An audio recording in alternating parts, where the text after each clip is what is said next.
Greetings, fellow detectives. Wizard Kitten here, bringing you my review of the 15th mystery in the Nancy Drew series, The Creature of Kapu Cave. As usual, my reviews are based on 5 separate categories: plot, characters, setting and design, entertainment and gameplay value, and music and vibe. Each of those categories is scored on a scale of 1 to 10 for a final possible score out of 50, and then I assign each game a letter grade as well. So let's get started going over the plot of Creature of Kapu Cave. So this mystery starts with Nancy taking on an internship in Hawaii for a woman named Dr. Quigley Kim, who is an entomologist. So Nancy flies out to Hawaii for a about 2-week internship to help Dr. Quigley Kim with her research on insects. So when Nancy gets there, she needs to get a ride to Dr. Quigley Kim's camp, which is in the middle of the jungle, but then she realizes while she's at Big Island Mike's immersion excursion, which is where she's supposed to get a car from, she realizes that Frank and Joe Hardy are actually in Hawaii as well. They are also on an assignment, but their assignment is different than Nancy's. They are there to check up on Big Island Mike and his daughter Puamapu to see if she's fit for a basically an advertising campaign, because she is a world-class surfer. So Nancy gets there, and once she arrives in Hawaii, she starts to hear all sorts of rumors about this monster called Kane Okala, and there's apparently some things going wrong with the pineapple crop. When she finally meets Dr. Quigley Kim, there's something weird going on with the insects. So basically, Nancy comes to Hawaii for a pretty subdued reason. It's a pretty typical thing, just going there for an internship, for assistantship, and she uncovers a lot of crazy things that are going on, which is pretty typical for Nancy. This is something that happens to her a lot. Normally, I wouldn't have a huge issue with that, despite the fact that it's pretty cliche for Nancy to go on a non-mystery and uncover a mystery. Normally, that wouldn't bother me. This time it bothers me, and the reason it bothers me is because the plot is not cohesive at all. So when Nancy gets to Hawaii, things happen in a completely, it seems like a random order. Nothing is sequenced very clearly, and nothing really relates to one another.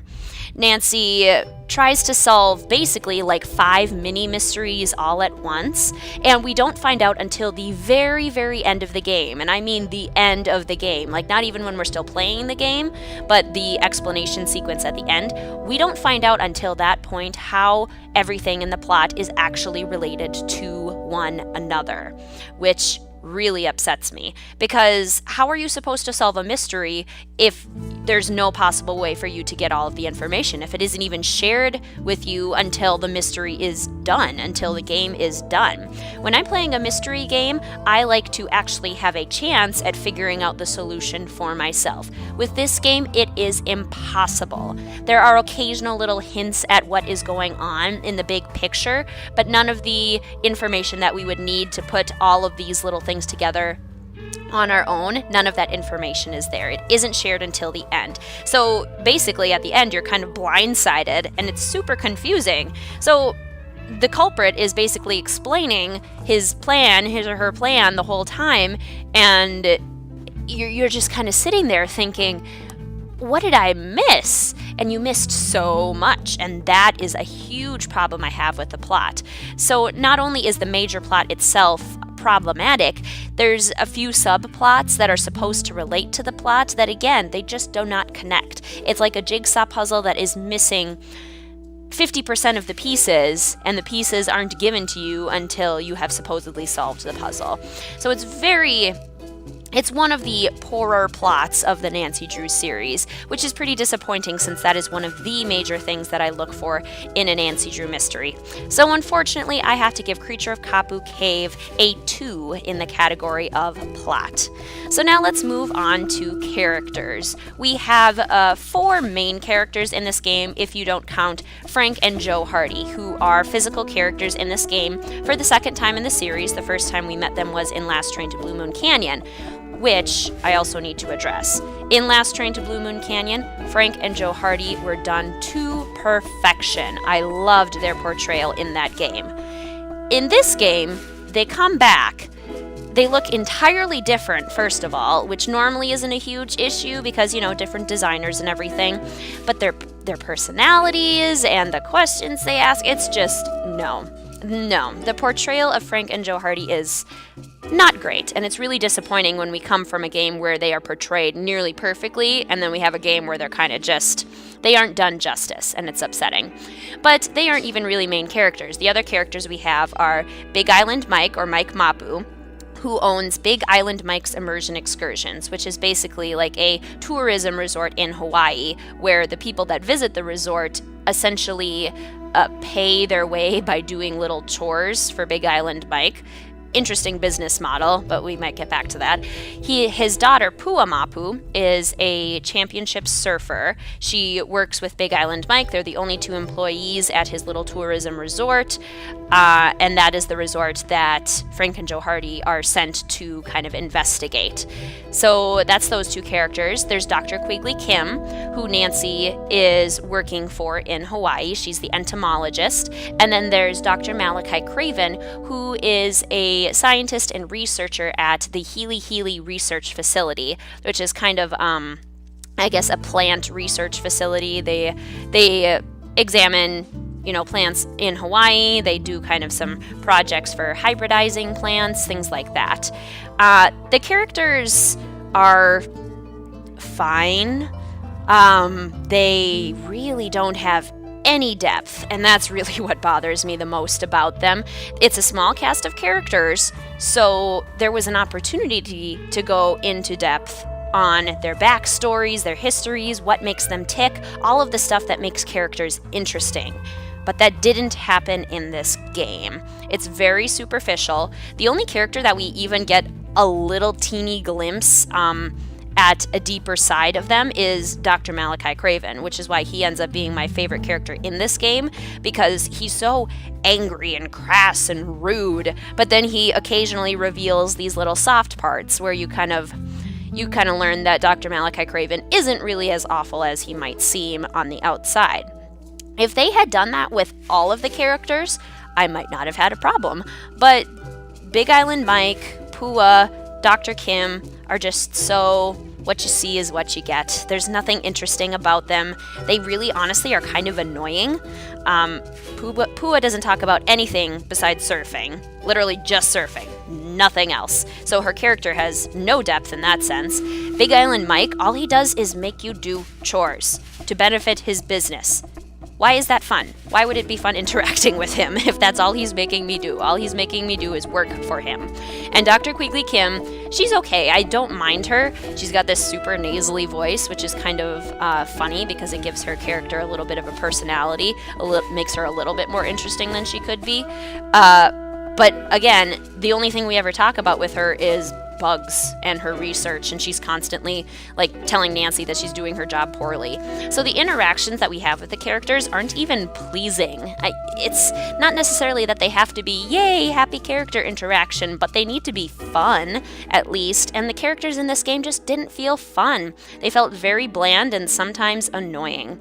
So unfortunately I have to give characters for the Creature of Kapu Cave a 3 out of 10.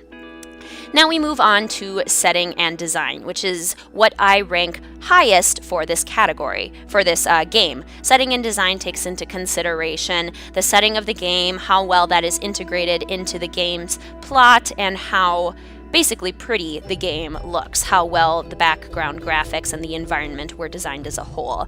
So Creature of Kapu Cave takes place in Hawaii, which is a beautiful location, and I think the team actually did a really nice job conveying the beauty of Hawaii. When Nancy is walking through the jungle, there's tons of different plants, there's lots of really great background noises, like you can hear coconuts falling, you can hear this creepy whispering, and when she's on the beach, you can see waves moving, at least up to a point. You can't see waves moving far out, which I wish you could see. That would make it even better, but up close to the beach you can actually see waves, you can hear the waves. The sandy beach is really pretty. The buildings are nicely designed. The Healy Healy Research Facility has this really modern type feel to it, which is a huge contrast to the other settings of the game.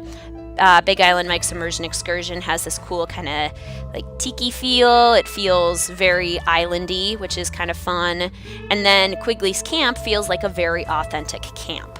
So I think the design of the game was done really well. And they did a nice job of incorporating Hawaii into the game as well without necessarily bombarding us with Hawaii. They could have made it a little over the top, but they didn't. They did a really nice job of including little elements of Hawaii that let us know that we're there without it completely enveloping the game. There are parts where the setting and design could have been better. Honestly, I think one of the issues I have with this game is that the setting and design is so good that it becomes more of a focal point of the game than the actual mystery itself. Because it's just better in comparison to all the other parts of the game, which I feel personally shouldn't be the case. Yes, it's pretty to look at, but it doesn't have substance, so what's more important? There are also places where the setting and the design could have improved. Like I mentioned, the waves far out don't really... they don't move at all. There aren't waves farther out in the ocean where there definitely would be in real life. There's nothing that changes in the environment, like the plants don't move in the breeze or anything like that. So there are a few things that definitely could have been improved, but it's definitely a strong point for this game. So I give setting and design a 8 out of 10. Next, we move on to entertainment and gameplay value, which basically considers how fun the game is to play and how fun it is to replay. So this game in the series, compared to the other games, is not one of the more fun ones for me. And the main reason for that is that you spend probably greater than 50% of the game doing two specific things. You spend most of your time collecting and analyzing frass for Dr. Quigley Kim, and you spend the rest of your time trying to earn money at Big Island Mike's Immersion Excursion so you can actually complete tasks, which involves fishing for a long, long time. It would be better if there were different ways to make money so you could actually kind of pick the tasks that you want to do, but you are really forced into fishing for an ungodly amount of time or making necklaces, but you really can't do that if you want to actually make money because you have to spend money to make money. It's just complicated and it's not rewarding. It doesn't make the gameplay experience feel exciting. Whereas there are other games where you are constantly uncovering new information and the puzzles really fit into the plot and they're really exciting. The puzzles that are in this game are chores, and they're there to really prolong the game, I feel like. And even when they are there, it's still a very short game. You can get through this game quickly. And that's another issue with the gameplay, is that there isn't a nice logical sequence for you to follow. You're kind of stuck in a certain chaos because there isn't a logical way for you to go. So there's oftentimes things that you miss that could have been interesting, things that are done just in a poor way. So entertainment and gameplay value, it's not awful, but it's definitely not one of the more fun games in the series as far as I consider them. So I give entertainment and gameplay value a 5 out of 10. Now we move on to our last category, music and vibe, which considers the music of the game and the overall feel of the game and if it accomplishes the goal that it set out to accomplish. So this is another area that I rate a little bit higher for this game, because the vibe of this game, when you're in Hawaii, it's supposed to be kind of an exploration, kind of an adventure game. It's supposed to feel sunny and relatively positive, and I think it accomplishes that. It's definitely a sunny atmosphere. The beach is really nice. The jungle is really cool. The music is definitely solid. It has some influences of Hawaiian culture and Hawaiian music in it, and then it has kind of some island feels. So the music overall blends in with the setting very nicely and really complements it. The vibe is enhanced by kind of the jungle when you're walking through it, and you do hear those background noises of the coconuts falling and the creepy whispering. There's a part where you kind of hear somebody having a big a meltdown, really, I guess. And that's kind of interesting in a sense. The problem I do have with the music and vibe in this game that I often don't have with other games is that the vibe is inconsistent. So there are times when they try to make the player of the game feel not at ease. They try to make the player feel scared or creeped out. It's really hard to do that when you're in a happy, sunny jungle and there's no actual danger. Nancy doesn't encounter any actual danger the entire time she's in the jungle. You know, you'd think she would come across something dangerous at least at one point, but she never does. She hears this creepy whispering, but she's still in a really sunny, happy place. And the mystery it's called the Creature of Kapu Cave. So we are assuming, based on the name, that the creature, Kane-o-Kala, which we are introduced to in the beginning of the game, would have something more to do with the actual vibe of the game. But he really doesn't come up nearly enough for it to actually add to the vibe, and in fact, it detracts from it, because all you're doing is wondering, hey, where's this Kane-o-Kala guy? I thought I was supposed to kind of get freaked out by him, but he's not even here. So while the game does have a lot of positive points for its music and vibe, it's inconsistent, and it definitely just detracts from the positive aspects of the music and vibe when you have those parts that really didn't land. They just did not work. So overall, I give music and vibe for Creature of Kapu Cave a 7 out of 10. So if we add up our scores, we have a 2 for plot, 3 for characters, 8 for setting and design, 5 for entertainment and gameplay value, and a 7 for music and vibe, which gives us a total score of 25 out of 50 and an F grade. Now you might be thinking, ouch, an F? Why would I ever want to play this game? It's important to remember that I grade all of the Nancy Drew games against one another. If I was grading these games against all the video games in the world, then they would all get A's, because they're Nancy Drew games and they're amazing, they're unique, they're kind of the only thing of their kind, and they're so exciting. But compared to the other Nancy Drew games, Creature of Kapu Cave is easily in my bottom 3, because the plot is so confusing. We don't get to discover anything interesting on our own. The characters are very bland, and the gameplay, it's too tedious with all of the chores. This game had so much potential. And I think that's the most disappointing part of it, is that it could have been a really cool and exciting mystery in Hawaii if they had maybe focused on the actual title of the game and included more of Kane-o-Kala, the actual creature that was supposed to make this game exciting. Maybe it would have been better. Maybe if they had actually included details when we're snooping around that could help us uncover the plot for ourselves, then it would definitely be better. And if they had gone more in depth with the characters, that would have been better too. So there were just a lot of missed opportunities with this game compared to other Nancy Drew games. Should you play this game? I'm not going to say no. I still enjoy playing this game at times if I want a lighter, quicker game, and I think it is good for certain detectives. I mean, detectives who don't like scare factor, detectives who like more adventure type feel games or enjoy tropical settings, those detectives are certainly out there, and if that's your thing, then this game is definitely for you. If you're a detective like me who focuses more on plot and storyline, it's probably not going to be your favorite game, but it is a Nancy Drew game. It is still in the series, and I think it is still worth playing, even for that simple fact alone. Thanks for listening to this review, fellow detectives. Feel free to leave your thoughts and comments in the comment section down below. I'd be curious to see what you think about this game as well. I look forward to seeing you soon for some of my other walkthroughs and reviews. Thanks for watching, fellow detectives. I will see you soon.